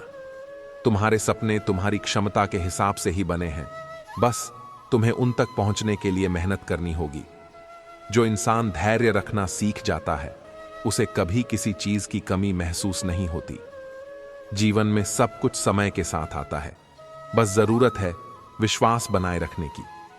जो लोग जल्दबाजी में फैसले लेते हैं वे अक्सर पछताते हैं, लेकिन जो धैर्य रखते हैं वे सही समय पर सही चीज पा ही लेते हैं। कभी कभी जीवन हमें ऐसी राह पर ले आता है जहां हर चीज उलझी हुई लगती है, लेकिन यह सिर्फ एक परीक्षा होती है। अगर तुम धैर्य के साथ आगे बढ़ते रहोगे तो धीरे धीरे सारी उलझने सुलझने लगेंगी। जो लोग अपने डर को अपने ऊपर हावी होने देते हैं वे कभी अपनी पूरी क्षमता का इस्तेमाल नहीं कर पाते। लेकिन जो लोग अपने डर का सामना करते हैं वे खुद को नए आयाम तक पहुंचा देते हैं। डर को कमजोरी मत बनने दो, बल्कि इसे अपनी शक्ति बना लो। हर नया दिन तुम्हें एक नई शुरुआत करने का मौका देता है। अगर कल कुछ गलत हुआ था तो आज उसे सुधारने का समय है। जब तक सांस चल रही है तब तक कुछ भी खत्म नहीं हुआ। हर दिन अपने जीवन को बेहतर बनाने का अवसर है। अगर तुम अपने अतीत में अटके रहोगे तो अपने भविष्य को नहीं संवार पाओगे। जो बीत गया उसे बदल नहीं सकते, लेकिन उससे सीख सकते हैं। अपने अतीत को सबक की तरह देखो, बोझ की तरह नहीं। कई बार हमें लगता है कि हम अकेले संघर्ष कर रहे हैं, लेकिन सच यह है कि हर कोई किसी न किसी रूप में किसी संघर्ष से गुजर रहा है। जब यह समझ आ जाती है तो हमें अपनी तकलीफें भी पहले से छोटी लगने लगती हैं। जो लोग हर परेशानी में भी आगे बढ़ते हैं वे ही इतिहास बनाते हैं। अगर तुम आज कठिनाई झेल रहे हो तो यह मत सोचो कि तुम रुक जाओगे, बल्कि यह सोचो कि यह संघर्ष तुम्हें मजबूत बना रहा है और तुम्हारी असली यात्रा अब भी शुरू हुई है। जो चीजें हमारे हाथ से चली जाती हैं वे शायद हमारे लिए बनी ही नहीं थीं, लेकिन जो चीजें हमारे लिए बनी होती हैं वे किसी न किसी तरह हमारे पास आ ही जाती हैं। बस जरूरत है धैर्य और सही कर्म करने की। कभी कभी हमें लगता है कि हमारे जीवन में जो हो रहा है वह गलत है, लेकिन जब समय बीत जाता है तब समझ आता है कि जो हुआ वह हमारे भले के लिए ही था। जीवन को पूरी तरह समझने के लिए धैर्य और विश्वास दोनों जरूरी हैं। जो लोग अपनी असफलताओं को स्वीकार करके उनसे सीखते हैं वे कभी पीछे नहीं हटते, लेकिन जो लोग असफलता से डरकर कोशिश करना ही छोड़ देते हैं वे जीवन में कुछ बड़ा नहीं कर पाते। हार मानना सबसे बड़ी हार होती है। अगर तुम्हें सफलता चाहिए तो तुम्हें उन रास्तों पर भी चलना पड़ेगा जहां कोई नहीं चला। भीड़ का हिस्सा मत बनो, बल्कि खुद अपनी राह बनाओ। जो लोग अपनी अलग पहचान बनाते हैं वे ही सच्ची सफलता हासिल करते हैं। हर परिस्थिति चाहे जितनी भी कठिन क्यों ना हो, उसमें हमेशा कुछ न कुछ अच्छा छिपा होता है। बस जरूरत है उसे देखने की, नजर रखने की। जो लोग हर स्थिति से कुछ सीखने की आदत डाल लेते हैं वे जीवन में कभी असफल नहीं होते। अगर तुम अपनी तुलना दूसरों से करते रहोगे तो हमेशा दुखी रहोगे। हर इंसान की यात्रा अलग होती है, इसलिए अपनी राह खुद चुनो और अपने ही सफर का आनंद लो। जब तुम खुद को स्वीकार करना सीख जाओगे, तब तुम्हें किसी की स्वीकृति की जरूरत नहीं पड़ेगी। जो लोग अपने लक्ष्य के प्रति समर्पित रहते हैं, वे किसी भी परिस्थिति में हार नहीं मानते। अगर तुम सच्चे दिल से अपने सपनों की ओर बढ़ते रहोगे, तो एक दिन वे तुम्हारी हकीकत बन ही जाएंगे। बस जरूरत है विश्वास और निरंतर प्रयास की। हर कठिनाई अपने साथ एक छुपा हुआ उपहार लेकर आती है, बस जरूरत है उसे समझने की। जब हम किसी समस्या के बीच होते हैं, तब हमें यह एहसास नहीं होता कि यह हमारे लिए किसी बड़े बदलाव की शुरुआत हो सकती है। लेकिन जब हम धैर्य से उसे पार कर लेते हैं, तब समझ आता है कि हर परेशानी हमें कुछ नया सिखाने के लिए आती है। अगर जीवन तुम्हें बार बार गिरा रहा है, तो इसका मतलब यह नहीं कि तुम कमजोर हो, बल्कि यह संकेत है कि तुम्हें और मजबूत बनने की जरूरत है। गिरना गलत नहीं है, लेकिन गिरे रहना गलत है। असली शक्ति उसी में है जो गिरकर भी दोबारा उठता है और पहले से ज्यादा मजबूती से आगे बढ़ता है। अगर तुम्हारी मेहनत का फल तुरंत नहीं मिल रहा, तो घबराओ मत, क्योंकि जो चीज देर से मिलती है वह हमेशा लंबे समय तक टिकती है। हर बीज को पेड़ बनने में समय लगता है, और अगर तुमने सही बीज बोया है तो फल भी जरूर मिलेगा। बस अपनी मेहनत पर भरोसा रखो और लगे रहो। कभी कभी हमें लगता है कि हम अकेले हैं, लेकिन सच्चाई यह है कि हर कोई किसी न किसी संघर्ष से गुजर रहा होता है। कोई अपनी तकलीफें दिखाता नहीं, लेकिन इसका मतलब यह नहीं कि वह संघर्ष नहीं कर रहा। इसीलिए अपने दुख को इतना बड़ा मत मानो कि तुम्हें बाकी की खुशियां दिखाई ही न दें। जो चीजें हमारे हाथ में नहीं हैं, उन पर परेशान होने से कुछ नहीं बदलेगा, लेकिन जो हमारे हाथ में है, अगर उस पर ध्यान देंगे तो बहुत कुछ बदल सकता है। इसीलिए अपनी ऊर्जा को बेकार की चिंता में मत लगाओ, बल्कि उसे सही दिशा में लगाकर कुछ अच्छा करने की कोशिश करो। कई बार हमें ऐसा लगता है कि जीवन में जो हो रहा है वह सही नहीं है, लेकिन जब समय बीत जाता है और हम पीछे मुड़कर देखते हैं, तब समझ आता है कि हर चीज एक वजह से हुई थी। हर रास्ता हमें किसी न किसी मंजिल तक पहुंचाने के लिए ही बना होता है, बस हमें उस पर भरोसा रखना आना चाहिए। अगर कोई सपना देखने की हिम्मत रखता है, तो उसमें उसे पूरा करने की ताकत भी होती है। लेकिन अक्सर लोग अपने ही डर की वजह से अपने सपनों को पूरा करने की कोशिश नहीं करते। अगर तुम खुद पर विश्वास रखोगे और बिना रुके आगे बढ़ते रहोगे, तो कोई भी सपना असंभव नहीं रहेगा। हर कोई अपने जीवन में परेशानियों से गुजरता है, लेकिन फर्क सिर्फ इतना होता है कि कोई उनसे हार मान लेता है और कोई उन्हें पार करके आगे बढ़ जाता है। असली जीत उसी की होती है जो हर मुसीबत को एक नई सीख की तरह देखता है और उससे मजबूत बनता है। अगर तुम सिर्फ उन चीजों पर ध्यान दोगे जो तुम्हारे पास नहीं है, तो तुम कभी उन चीजों की कद्र नहीं कर पाओगे जो तुम्हारे पास पहले से हैं। जीवन का असली सुख उन्हीं को मिलता है जो अपनी उपलब्धियों के लिए आभार महसूस करते हैं और हर छोटे पल में खुशी ढूंढ लेते हैं। बदलाव जीवन का नियम है, और जो लोग बदलाव को अपनाने में सक्षम होते हैं, वे कभी पीछे नहीं रहते। अगर तुम बदलते हालात के साथ खुद को ढालना सीख लोगे, तो कोई भी चुनौती तुम्हें हरा नहीं पाएगी। दुनिया उन्हीं की होती है जो परिस्थितियों को अपने अनुकूल बना लेते हैं। अगर कोई रास्ता बंद होता है, तो इसका मतलब यह नहीं कि सफर खत्म हो गया। इसका मतलब यह है कि अब तुम्हें एक नया रास्ता ढूंढना है, जो शायद पहले से भी बेहतर होगा। हर मुश्किल के बाद एक नया अवसर जरूर आता है, बस जरूरत होती है उसे पहचानने की। जो लोग अपनी तकलीफों को ही अपनी ताकत बना लेते हैं, वे कभी असफल नहीं होते। जो तुम्हें कमजोर बना सकता था, वही तुम्हें सबसे ज्यादा मजबूत बना सकता है। बस यह तुम्हारे नजरिए पर निर्भर करता है। हर परिस्थिति चाहे कितनी भी कठिन क्यों ना हो, अगर तुम उसमें कुछ अच्छा ढूंढोगे तो तुम्हें जरूर मिलेगा। लेकिन अगर तुम सिर्फ बुराइयों पर ध्यान दोगे, तो तुम अपनी तकलीफों को और बड़ा कर लोगे। इसीलिए हमेशा चीजों को सही नजरिए से देखने की कोशिश करो। अगर तुम अपने लक्ष्य के लिए सच्चे दिल से मेहनत कर रहे हो, तो रास्ते खुद बनते चले जाएंगे। जब तुम पूरी ईमानदारी से किसी चीज के पीछे लगते हो, तो पूरी कायनात उसे तुमसे मिलाने की साजिश करने लगती है। बस अपने विश्वास को बनाए रखो और चलते रहो। हर रात के बाद सुबह जरूर आती है और हर बुरे समय के बाद एक अच्छा समय जरूर आता है। यह जीवन का नियम है जिसे कोई बदल नहीं सकता। अगर अभी हालात कठिन हैं तो यह मत सोचो कि यह हमेशा ऐसे ही रहेंगे। बस धैर्य रखो, क्योंकि अच्छा समय भी पास ही है। जो लोग अपनी असफलताओं से डर जाते हैं वे कभी कुछ बड़ा नहीं कर सकते।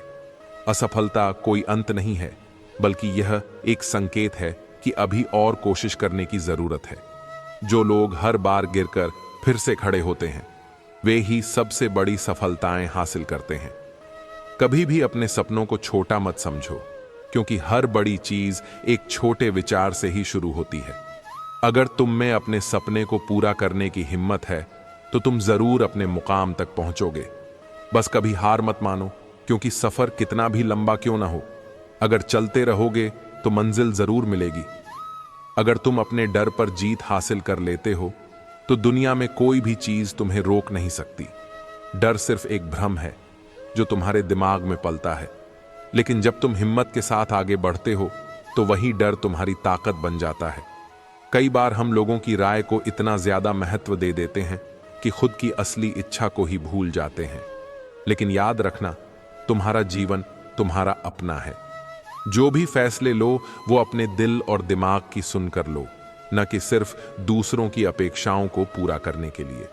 हर सफलता के पीछे कई असफलताएं होती हैं, लेकिन जो लोग सिर्फ सफल होने वालों को देखते हैं वे यह भूल जाते हैं कि उन्होंने कितनी बार ठोकर खाई होगी। असली सीख यह है कि असफलता से घबराओ मत, बल्कि उसे सीढ़ी की तरह इस्तेमाल करके आगे बढ़ो। अगर तुम्हें कोई मुश्किल लग रही है तो इसका मतलब यह नहीं कि तुम कमजोर हो। यह बस एक संकेत है कि अब तुम्हें और मजबूत बनने की जरूरत है। हर चुनौती तुम्हें पहले से ज्यादा समझदार और शक्तिशाली बनाती है। बस उसे सही नजरिए से देखने की जरूरत है। जीवन में वही लोग आगे बढ़ते हैं जो परिस्थितियों का इंतजार नहीं करते, बल्कि उन्हें अपने अनुसार ढाल लेते हैं। अगर तुम सोचते रहोगे कि हालात बदलेंगे तो यह हो सकता है कि तुम अपना कीमती समय खो दो। लेकिन अगर तुम अभी से अपने हालात पर काम करने लगोगे तो सफलता तुम्हारे करीब आती जाएगी। हर दिन तुम्हें एक नया मौका देता है कि तुम कुछ बेहतर कर सको, कुछ नया सीख सको और अपने लक्ष्य की ओर एक कदम और बढ़ सको। अगर तुम कल का इंतजार करते रहोगे तो बहुत देर हो सकती है। इसलिए जो भी करना है आज से ही शुरू करो। कभी कभी जीवन हमें ऐसे मोड़ पर ले आता है जहां हमें समझ नहीं आता कि क्या करें। लेकिन याद रखना, जब तक तुम चलते रहोगे तब तक रास्ते खुद बनते रहेंगे। जो लोग रुक जाते हैं वे अक्सर वहीं रह जाते हैं, लेकिन जो आगे बढ़ते रहते हैं वे मंजिल तक जरूर पहुंचते हैं। जो चीज तुम्हें सबसे ज्यादा दर्द देती है वही तुम्हें सबसे बड़ा सबक भी देती है। इसलिए तकलीफों को कोसने के बजाय उनसे सीखने की कोशिश करो। अगर तुम हर परेशानी को अपने अनुभव का हिस्सा बना लोगे तो कोई भी परिस्थिति तुम्हें कमजोर नहीं कर पाएगी। कई बार हमें लगता है कि हमारी मेहनत बेकार जा रही है, लेकिन सच्चाई यह है कि हर प्रयास कहीं ना कहीं असर जरूर डालता है। शायद अभी तुम्हें उसका नतीजा न दिखे, लेकिन समय के साथ वह तुम्हारे सामने आएगा। बस भरोसा बनाए रखो और मेहनत जारी रखो। जो चीजें हमारे नियंत्रण में नहीं हैं उन पर परेशान होने से कोई फायदा नहीं। जो चीजें तुम्हारे हाथ में हैं उन पर ध्यान दो और बाकी को समय के हवाले छोड़ दो। जब तुम इस सोच के साथ आगे बढ़ोगे तो तुम्हारी परेशानियां अपने आप कम लगने लगेंगी। जिस चीज को तुम सबसे बड़ी हार मान रहे हो सकता है वही तुम्हारे जीवन की सबसे बड़ी जीत की शुरुआत हो। इसलिए हार को भी गले लगाओ, क्योंकि यह तुम्हें कुछ नया सिखाने के लिए आई है। जो इंसान अपनी हार से सीखता है वह कभी दोबारा हारता नहीं। धैर्य रखना सबसे बड़ी ताकत होती है। जब कुछ भी तुम्हारे अनुसार नहीं हो रहा हो तब भी शांत रहना और सही समय का इंतजार करना ही असली समझदारी है। बहुत बार ऐसा होता है कि जो चीज हमें तुरंत चाहिए वह हमें देर से मिलती है, लेकिन जब मिलती है तो उससे कहीं बेहतर होती है जितनी हमने सोची थी। कभी कभी तुम्हारी सबसे बड़ी परीक्षा तब होती है जब तुम्हें लगता है कि अब और नहीं सहा जा सकता। लेकिन अगर तुम उस एक पल को भी पार कर जाओ तो तुम्हें एहसास होगा कि तुम जितना सोचते थे उससे कहीं ज्यादा मजबूत हो। यही जीवन का खेल है, तुम्हें तुम्हारी असली ताकत से मिलवाने का। हम अक्सर सोचते हैं कि जब हालात ठीक होंगे तब हम खुश होंगे, लेकिन असली समझदारी यह है कि हालात जैसे भी हों हम खुद को खुश रखना सीखें। अगर तुम अपनी खुशी को हालात पर निर्भर करोगे तो तुम्हारी खुशी कभी स्थायी नहीं रहेगी, लेकिन अगर तुम खुद के भीतर से खुश रहना सीख जाओ तो कोई भी परिस्थिति तुम्हें हिला नहीं पाएगी। अक्सर ऐसा होता है कि जब हम किसी चीज की सबसे ज्यादा उम्मीद करते हैं तो वही नहीं मिलती, लेकिन कुछ वक्त बाद हमें एहसास होता है कि जो मिला वह कहीं ज्यादा बेहतर था। इसीलिए अगर अभी चीजें तुम्हारे अनुसार नहीं हो रही हैं तो निराश मत हो सकता है भगवान तुम्हारे लिए कुछ और बेहतर सोच रहे हों। हमेशा याद रखना कि जो कुछ भी हो रहा है वह तुम्हें आगे बढ़ाने के लिए हो रहा है। अगर कोई दरवाजा बंद होता है तो दूसरा खुलता भी है। बस तुम्हें अपनी सोच को इतना लचीला बनाना है कि तुम नए रास्तों को देख सको, नई संभावनाओं को पहचान सको। अगर तुम अपने हर दिन को एक नए अवसर की तरह देखना शुरू कर दोगे तो तुम कभी निराश नहीं होगे, क्योंकि हर दिन तुम्हें कुछ नया सिखाने के लिए आता है, तुम्हें आगे बढ़ाने के लिए आता है। और जब तुम इस सोच के साथ जीना शुरू कर दोगे तब तुम्हारी जिंदगी वाकई खूबसूरत हो जाएगी। जो बीत गया उसे बदला नहीं जा सकता, लेकिन उसे सीखा जरूर जा सकता है। जिंदगी में कई बार ऐसा होता है कि हम बीते समय को लेकर अफसोस करते रहते हैं, लेकिन सच तो यह है कि अफसोस करने से कुछ भी नहीं बदलता। जो बदलता है वह है हमारा नजरिया। अगर हम अपनी गलतियों से सीखकर आगे बढ़ने का फैसला करें, अगर तुम अपने डर को हराने में सफल हो गए तो समझ लो कि तुमने अपनी आधी लड़ाई जीत ली। ज्यादातर लोग इसलिए पीछे रह जाते हैं क्योंकि वे कोशिश करने से पहले ही हार मान लेते हैं, लेकिन जो डर के बावजूद आगे बढ़ते हैं वही असली विजेता होते हैं। कभी कभी हमारी सबसे बड़ी कमजोरी यही होती है कि हम अपने बारे में बहुत ज्यादा सोचते हैं, क्या होगा, कैसे होगा, लोग क्या कहेंगे। लेकिन अगर हम यह समझ जाएं कि दुनिया वैसे भी अपनी धुन में चलती रहती है तो शायद हम खुद को उन बेकार की चिंताओं से आजाद कर पाएं। जो इंसान हर दिन अपने भीतर कुछ नया सुधारता है वही सच्चे मायनों में आगे बढ़ता है। खुद को बेहतर बनाने की प्रक्रिया कभी रुकनी नहीं चाहिए, क्योंकि यही असली प्रगति है। अगर तुम हर दिन सिर्फ 1% भी खुद में सुधार लाते हो तो कुछ ही समय में तुम्हारी पूरी जिंदगी बदल जाएगी। हम अक्सर अपनी परेशानियों को दूसरों से तुलना करके और बड़ा बना लेते हैं, लेकिन सच तो यह है कि हर इंसान अपने जीवन में किसी न किसी तरह के संघर्ष से गुजर रहा है। इसलिए अपनी तकलीफों को अपनी ताकत बनाओ, न कि अपनी कमजोरी। हर दिन एक नया मौका लेकर आता है, बस हमें उसे पहचानना आना चाहिए। कई बार हम इतने उलझ जाते हैं कि हमें अपनी जिंदगी में मौजूद अवसर दिखते ही नहीं, लेकिन अगर हम अपनी सोच को थोड़ा खुला रखें तो हमें समझ आएगा कि हर परिस्थिति में कुछ अच्छा छिपा होता है। कभी भी यह मत सोचो कि तुम अकेले हो। अगर तुम्हें कोई नहीं समझ रहा तो इसका मतलब यह नहीं कि तुम गलत हो। कई महान लोग भी अपने समय में अकेले ही थे, लेकिन उन्होंने अपनी राह नहीं छोड़ी। अगर तुम अपने दिल की सुनकर चलते रहोगे तो एक दिन दुनिया तुम्हें समझने लगेगी। सबसे बड़ा सच यही है कि तुम अपनी खुशियों के खुद जिम्मेदार हो। अगर तुम अपनी खुशी को किसी और के हाथों में दोगे तो तुम हमेशा दुखी रहोगे, लेकिन अगर तुम खुद को खुश रखना सीख लोगे तो कोई भी तुम्हें दुखी नहीं कर पाएगा। कभी कभी हमें वो नहीं मिलता जिसकी हमें चाहत होती है, लेकिन अगर हम धैर्य रखें तो हमें वह जरूर मिलता है जो हमारे लिए सबसे सही होता है। इसलिए जीवन में धैर्य रखना बहुत जरूरी है। जो चीजें वक्त पर मिलती हैं वे ज्यादा स्थायी होती हैं। किसी भी चीज का अंत हमेशा एक नई शुरुआत का संकेत होता है। जब कोई रिश्ता टूटता है, जब कोई सपना बिखरता है तो हमें लगता है कि सब खत्म हो गया, लेकिन सच तो यह है कि यही पल हमें कुछ नया पाने के लिए तैयार कर रहे होते हैं। अगर तुम सच में सफल होना चाहते हो तो तुम्हें अपने आराम के दायरे से बाहर निकलना होगा। जितना तुम खुद को चुनौती दोगे उतना ही तुम आगे बढ़ोगे। जो लोग सिर्फ आसान रास्तों की तलाश में रहते हैं वे कभी बड़ी मंजिल तक नहीं पहुंच पाते।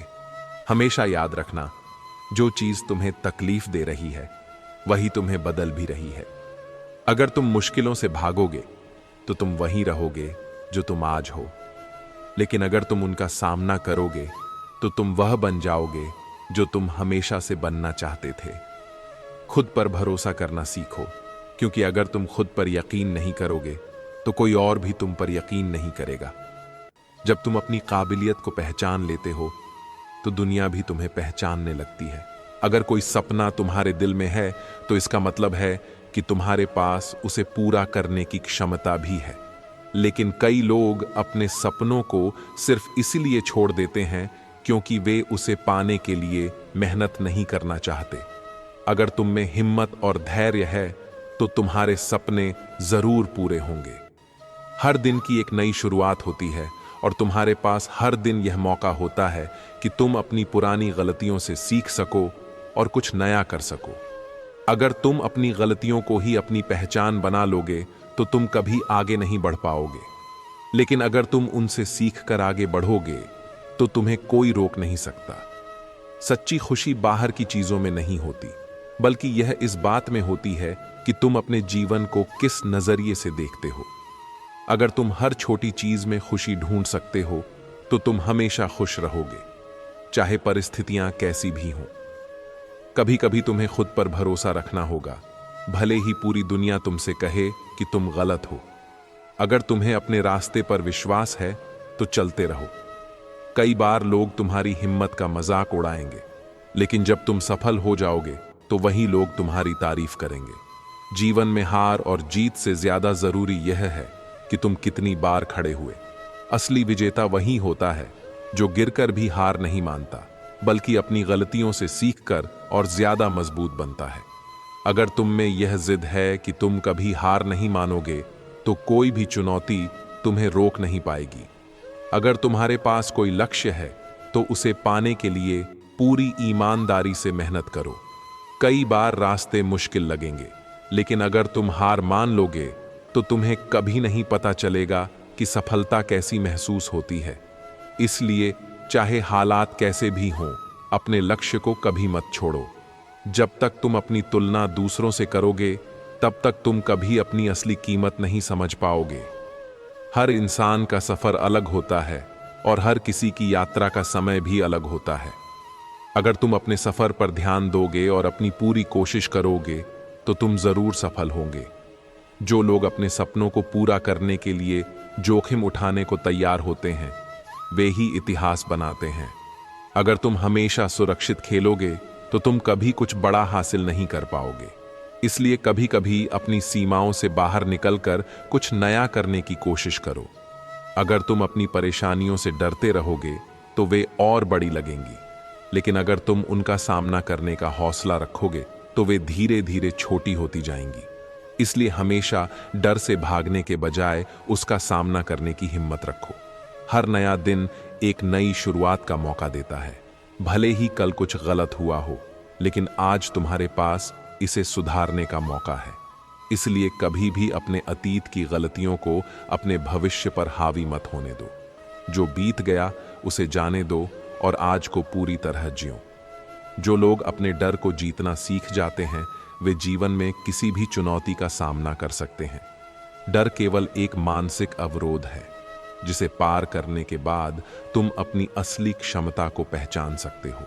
जब भी कोई डर तुम्हें रोके तो खुद से पूछो, क्या यह सच में इतना बड़ा है या सिर्फ मेरे दिमाग का एक भ्रम? अगर तुम अपनी तुलना दूसरों से करोगे तो तुम अपनी असली पहचान खो बैठोगे। हर किसी का सफर अलग होता है और हर किसी के लिए सफलता की परिभाषा भी अलग होती है। अपने रास्ते पर चलो, अपनी ताकत को पहचानो और अपने अनुसार अपनी यात्रा को पूरा करो। जो लोग अपने सपनों को पूरा करने के लिए प्रयास नहीं करते वे बाद में पछताते हैं। अगर तुम अभी कदम नहीं उठाओगे तो कुछ सालों बाद तुम्हें यही लगेगा कि काश मैंने उस समय कोशिश की होती। इसीलिए जो भी करना चाहते हो आज से ही शुरू करो।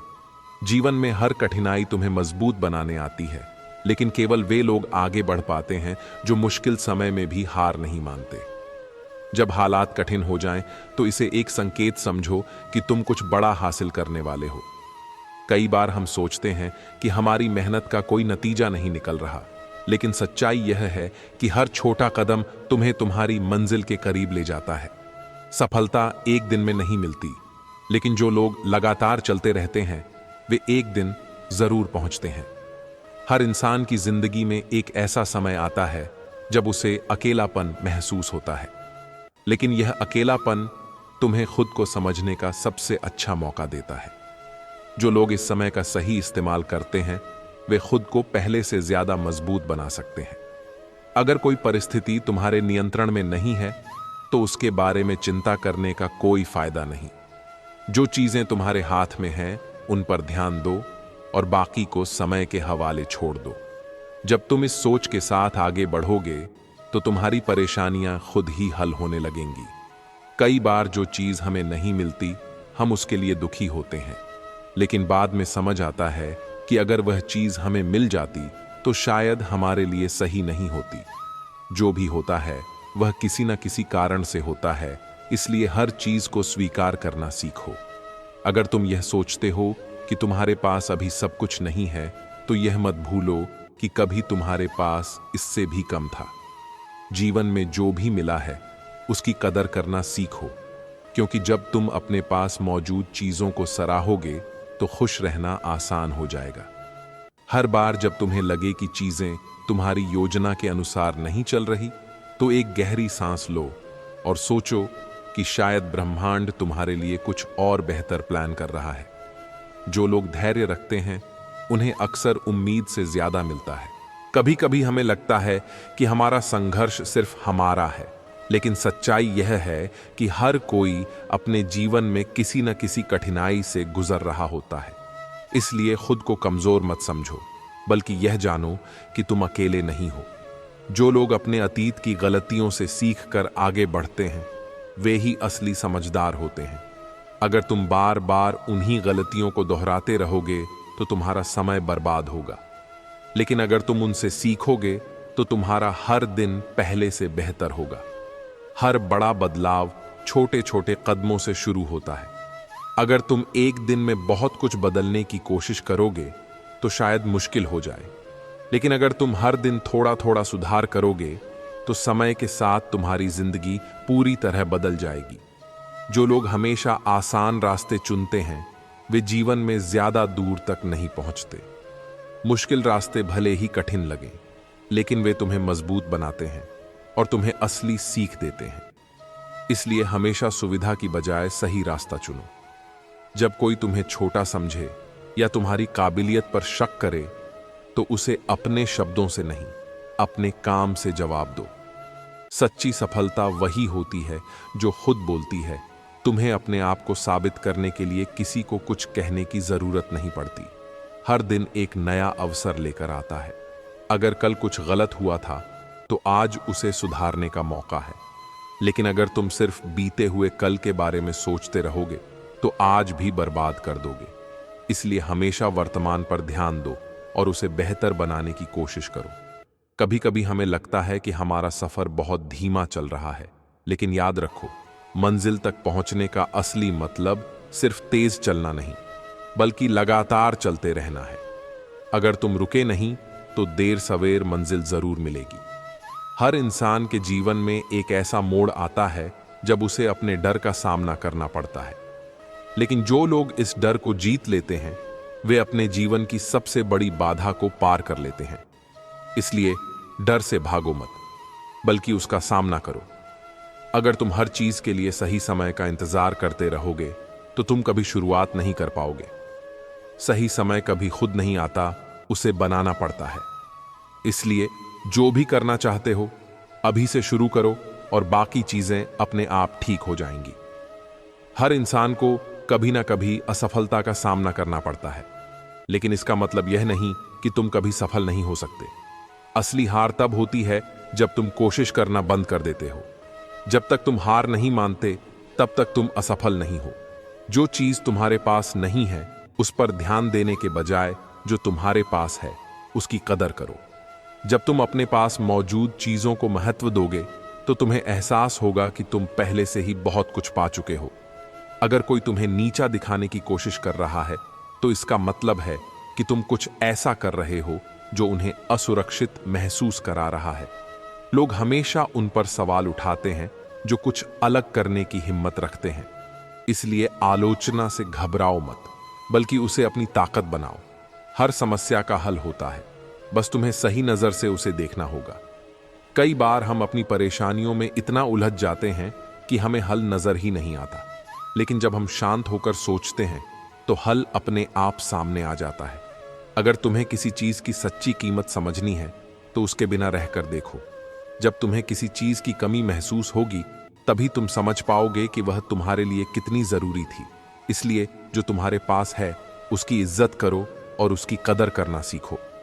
जीवन में हर किसी को किसी ना किसी मोड़ पर धोखा मिलता है, लेकिन इसका यह मतलब नहीं कि तुम दुनिया पर भरोसा करना छोड़ दो। अगर किसी ने तुम्हारे साथ बुरा किया है तो यह उसकी गलती है, लेकिन अगर तुम उसकी वजह से खुद को रोक लेते हो तो यह तुम्हारी गलती होगी। अगर तुम यह सोचकर अपनी कोशिशें बंद कर दोगे कि सफलता मिलना मुश्किल है, तो याद रखना कि हर सफल व्यक्ति ने किसी ना किसी मोड़ पर यही महसूस किया था, लेकिन उन्होंने हार नहीं मानी। जो लोग मुश्किलों के बावजूद चलते रहते हैं वे ही अपनी मंजिल तक पहुंचते हैं। अगर तुम हर वक्त सही फैसले लेने की कोशिश करोगे तो तुम कभी नया अनुभव नहीं ले पाओगे। गलतियां भी जरूरी होती हैं, क्योंकि वे तुम्हें सिखाती हैं कि कौन सा रास्ता सही नहीं है। इसलिए गलतियां करने से मत डरो, बल्कि उनसे सीखकर आगे बढ़ो। जो लोग यह सोचते हैं कि वे पहले से सब कुछ जानते हैं, वे कभी आगे नहीं बढ़ते। असली समझदारी यह है कि तुम हर दिन कुछ नया सीखने की कोशिश करो। जब तुम सीखना बंद कर देते हो तभी तुम आगे बढ़ना भी बंद कर देते हो। अगर तुम्हें किसी काम को करने में डर लग रहा है तो इसका मतलब है कि वह तुम्हारे लिए जरूरी है। डर अक्सर उन्हीं चीजों से लगता है जो तुम्हें अपनी सीमाओं से बाहर निकलने के लिए मजबूर करती हैं। अगर तुम उस डर को जीत लोगे तो तुम्हारी जिंदगी बदल जाएगी। कई बार हमें लगता है कि चीजें हमारे हिसाब से नहीं हो रही, लेकिन कुछ समय बाद समझ आता है कि जो हुआ वह हमारे भले के लिए था। जीवन हमेशा सही दिशा में चलता है, बस हमें उस पर भरोसा रखना होता है। हर इंसान के जीवन में एक समय ऐसा आता है जब उसे खुद को साबित करने का मौका मिलता है, लेकिन जो लोग उस मौके का इंतजार करते रहते हैं वे अक्सर पीछे रह जाते हैं। असली समझदारी यह है कि तुम अपने मौके खुद बनाओ। अगर कोई तुम्हें कमजोर समझता है तो उसे अपनी मेहनत से गलत साबित करो। दुनिया में वही लोग आगे बढ़ते हैं जो अपनी ताकत पर भरोसा रखते हैं, ना कि वे जो दूसरों की राय से डरकर पीछे हट जाते हैं। जो लोग अपनी गलतियों से सीखते हैं वे हर दिन पहले से बेहतर बनते हैं, लेकिन जो लोग बार बार वही गलतियां दोहराते हैं वे अपनी जिंदगी में कभी आगे नहीं बढ़ पाते। इसलिए अपने अनुभवों से सीखो और खुद को लगातार सुधारते रहो। हर मुश्किल तुम्हें कुछ सिखाने आती है, लेकिन अगर तुम उसे सिर्फ एक परेशानी की तरह देखोगे तो तुम कभी उससे कुछ सीख नहीं पाओगे। जब भी कोई समस्या आए तो खुद से पूछो, मैं इससे क्या सीख सकता हूं? अगर तुम अपने सपनों को साकार करना चाहते हो तो तुम्हें अपनी आदतों को बदलना होगा। वही पुरानी आदतें तुम्हें नए नतीजे नहीं दे सकती। इसलिए अगर तुम अपनी जिंदगी में बदलाव चाहते हो तो अपनी सोच और अपने काम करने के तरीके में भी बदलाव लाना होगा।